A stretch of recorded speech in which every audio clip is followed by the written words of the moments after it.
Flim's cobblers, walk in a pauper, strut out a duke.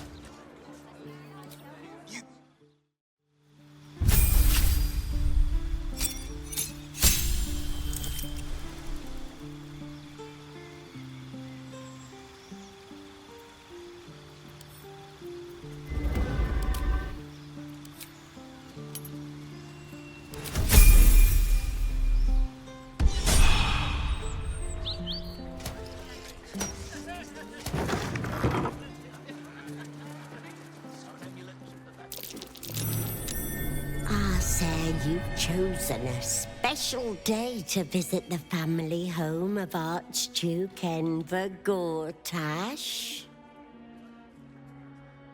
We're celebrating our dear son's magnificent achievement with a special run of leather-soled shoes.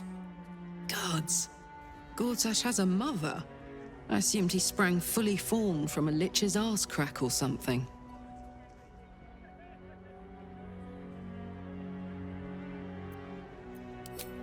You've chosen the wrong household to argue politics, my friend. Sharp if you like, but let's talk no more of my son. Your tadpole squirms. These people are infected with the parasite, but something is off.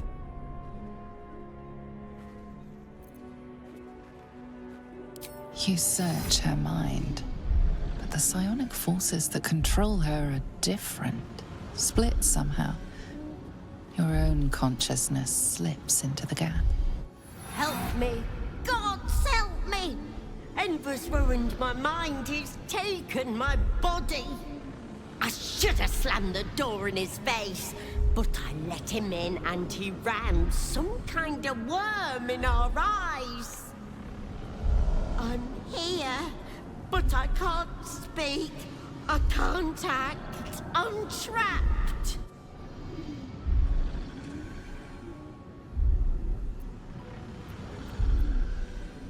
We hadn't seen him in so long. I knew he was an animal, but I underestimated him. He sauntered in. Lord Gortash, what a name! Conjured up like a cheap trick.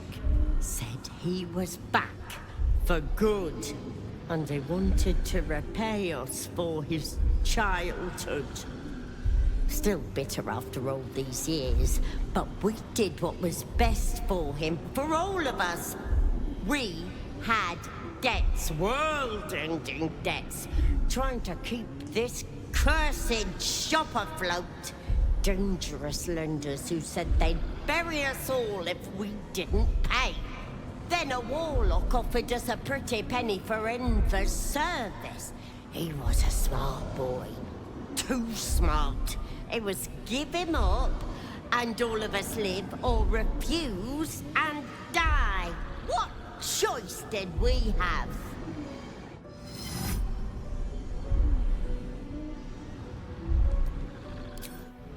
We got good coin for him. Closed our debts and all of us kept our lives. Enver included. You may disagree, Enver did, but we don't deserve this torment. You're the first person who's heard the real me in months.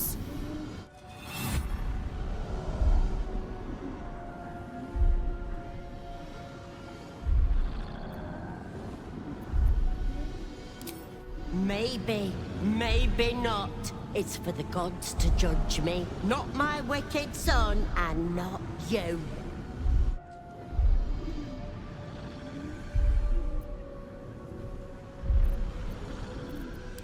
Wait, wait! Your tadpole lashes and recoils.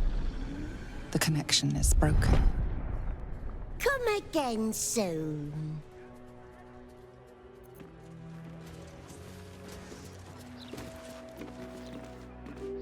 So, Gortash's parents sold him to a warlock. Why does that sound so familiar? I've got no interest in empathizing with the fuck. But maybe what he did to me was some kind of mirror of what happened to him. When you get fucked up, you fuck up right back.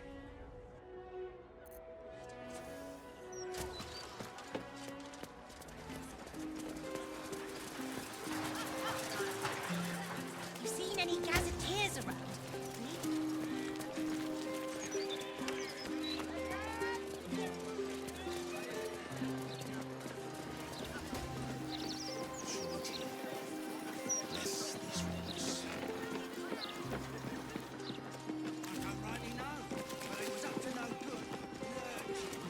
Distinct whiff of undeath to this place. Though, curious. I can't say I've ever noticed the same about you, Astarion. My whiff is very faint, thank you. Nothing a little bergamot, rosemary, and a hint of aged brandy can't hide. It's the perfect olfactory disguise for a corpse. Honestly, I miss my calling as a perfumer. You've clearly thought this through a great deal. I'm impressed and appalled in equal measure.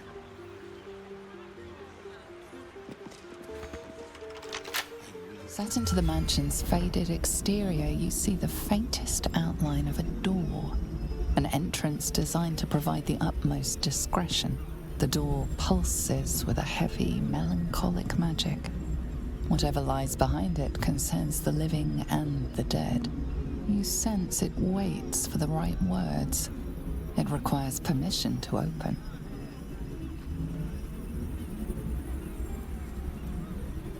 The door shudders.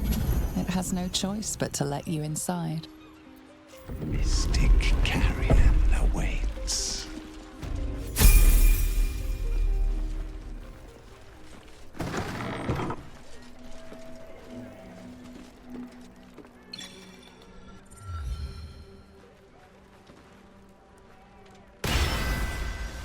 You do not have an appointment. Yet you seek an audience with Mystic Carrion. Ah, yes. You were drawn to me, a wanderer bearing the scent of death. You are familiar with the necromancy of Fae. I have heard the spirits whisper its name. Few books have the power to send a shiver through the living and the dead. Tell me, what did you make of its contents?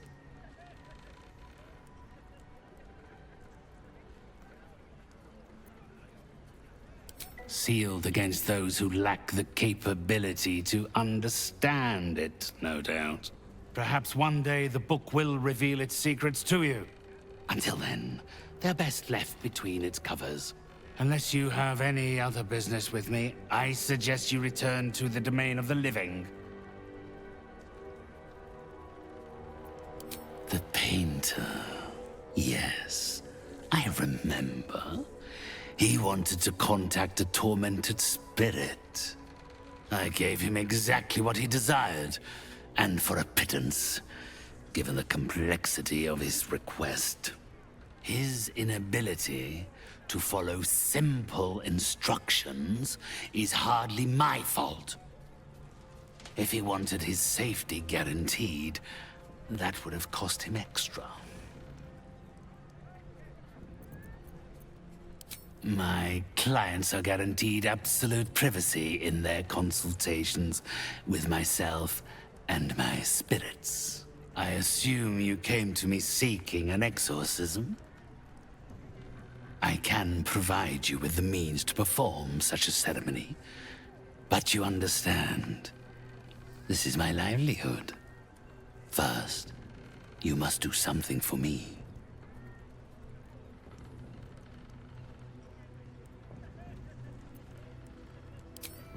I'm afraid my heart simply isn't in it. My professional services are available to you, should you be prepared to do something for me. The choice is entirely yours. Do not worry. It is of an earthly nature. It regards a conduit of mine, Thrombo, who has recently deserted his duties. He has not gone far, but given the sensitivity of his nature, I would prefer that he is not free to roam the city. Return Thrumbo's body to me, then I will give you what you need to cleanse Oscar of his spectral interloper.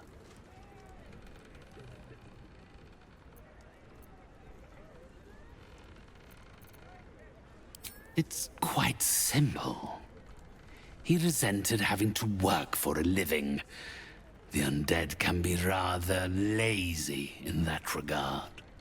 He was always a simple, contented creature, a beggar to the bone. Perhaps he has forgotten how ungenerous the world can be, or simply prefers to live in the gutter. If he does not value the gift I gave in reanimating that wretched flesh of his, then I will take it back. It is my property, not his. Had I thought you were the type to shout his name from the rooftops, I would never have offered you the job. Thrumbo is not alone in his ingratitude. He has led others in my service astray. 3 of them, beggars and zombies alike. The others lack even Thrumbo's modicum of intelligence. It should be no great task to wring his location from one of them. Then, with the spirits herein our witnesses, the arrangement is made. They will follow your progress with great interest. As will I.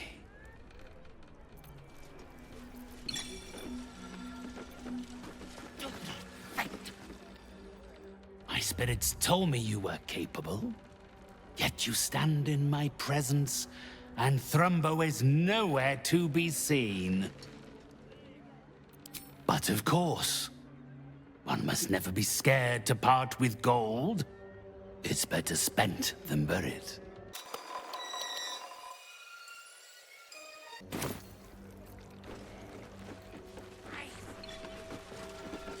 You carry strange tidings.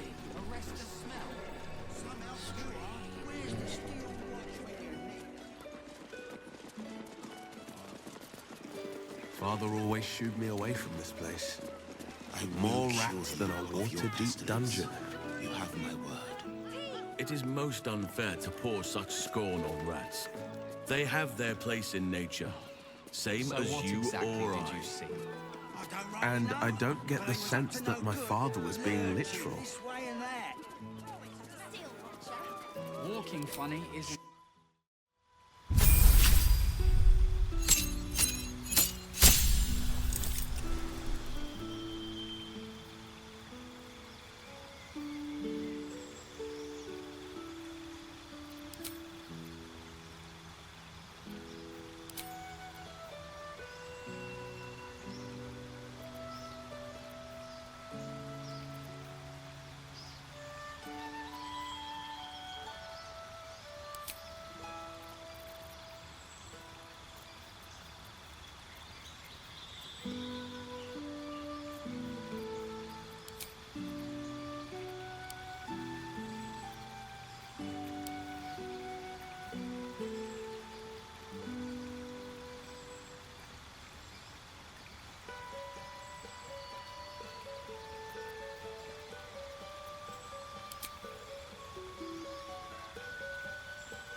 Watch when you need them. I am ready. So what exactly did Waken, you see? little one. I've got a long road ahead. Flower and bloom. It was up to no good. Lurching this way and that. An entire edition dedicated to one lord. That might be worth a look.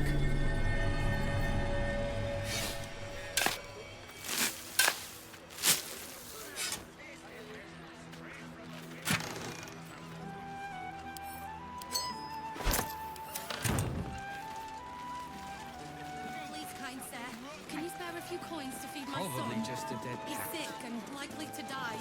Please, sir. Maybe a few please. bits. Ah, you look like someone who can probably read. Can I interest you in a copy of the Baldur's Mouth Gazette? Please buy one. We're all doing our bit, better than sitting around waiting for the gates to open. It's a really good paper, though. No spelling mistakes in it or anything. Oh, she's very busy. I think she's made new friends in the city. I'm going to join her there when the gates open. Thank you. My first sale. I can't wait to tell Mole. I'd like to die, please.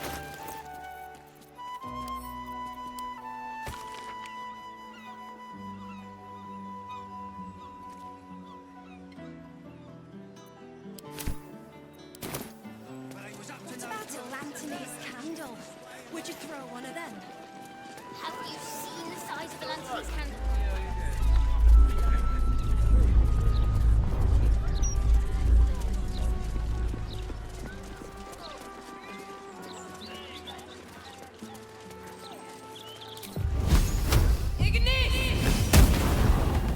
I'll give it a shot.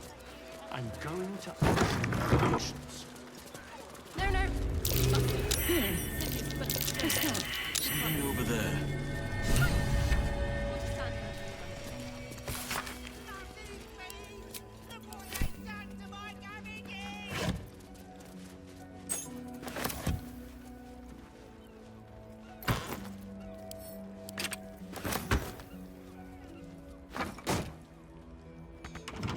Certain Figarosis in this part of town. I wouldn't say I'm certain. Optimistic. We're lost, aren't we? Bet I can crack that open.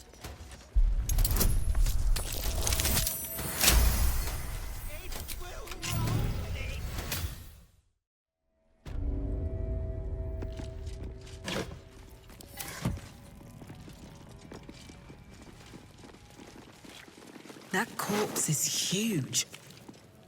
A clown's arm. Dribbles is no doubt.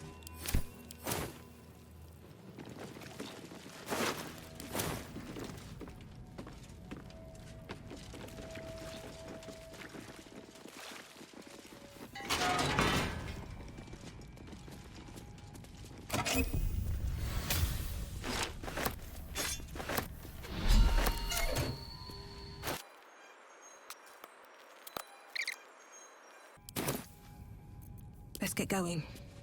Here goes nothing.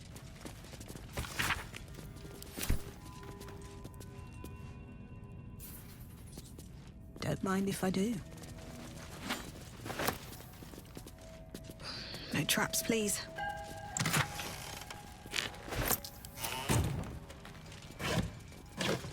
Don't waste a step.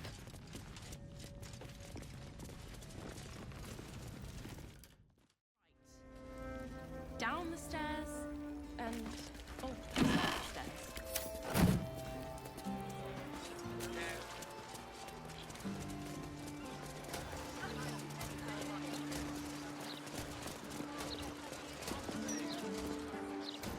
Do you know how hard it was to get those cabbages into the city? Nigh on impossible.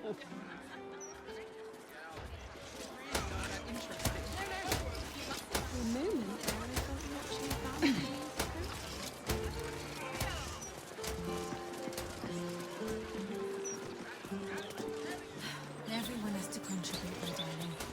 We all have to take care of This is Joel's house. No letters, no clerics, no herb sellers, no potion peddlers, and no steel watch.